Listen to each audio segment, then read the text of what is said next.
primeiro objetivo que eu coloco, assim, o mais geral, é conhecer os dados. Então, você precisa saber, né? Você coletou um monte de dados e você tem que ter uma ideia. A gente vai coletando, vai planilhando e às vezes a gente não, muita coisa fica ali no caminho, né? E mais importante que isso, né? Que eu já algo que eu falo para os meus alunos, né? Inclusive de disciplinas presenciais. Hoje em dia muita gente tem trabalhado com bancos de dados prontos, né? Não tem a parte da, não participa da parte da coleta, do delineamento do experimento, do campo, né? Vai lá e pega um banco de dados pronto, né? Para arrumar esse banco de dados, se é que ele já não está pronto, né? E trabalhar com esses dados. Então, mais importante ainda, se você vai trabalhar com um banco de dados prontos, pronto aí que você recebeu de alguém, do seu chefe, do seu orientador, de um outro colega aí pesquisador, você mais do que nunca tem que começar com uma boa análise exploratória de dados. Então, você tem que conhecer esses dados. E aí você vai procurar pelos outliers, né, que são os dados discrepantes. Eu coloquei ali verdadeiros, até sublinhei aí meio de propósito. Por quê? Porque às vezes você pode ter outliers derivados de erros de digitação, né? Então, o erro de digitação ou outro erro, né? Eu coloquei só o erro de digitação aqui, um erro às vezes até de anotação, né? A pessoa fez lá uma medida lá e anotou errado na planilha, a planilha ficou meio esquisita, a pessoa leu errado, digitou errado e você pode gerar outliers decorrentes disso, né? E procurar outliers que realmente quem trabalha com análises químicas, né? Às vezes a pessoa já sabe, né? Olha lá, poxa, não pode ter essa concentração desse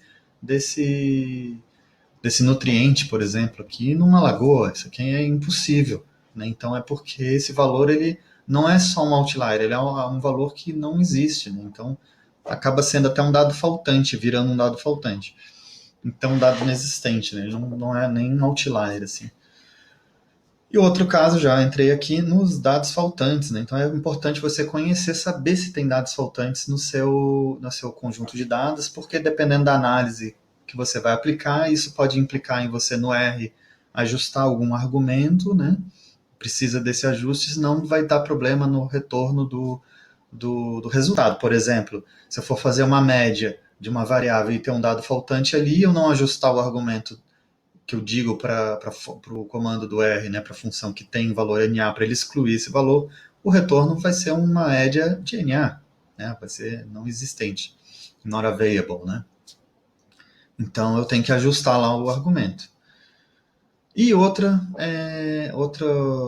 importante que eu já citei antes, que eles falam no protocolo do artigo, é ver se o seu dado, a sua variável resposta, ela é inflacionada por zero. Porque se você for trabalhar principalmente com modelos ou até em análises multivariadas, dependendo se você tem esse problema de dados inflacionados por zero, você vai ter que ou buscar um modelo que se ajuste melhor a isso. Tem os modelos Zero Inflated Models, né?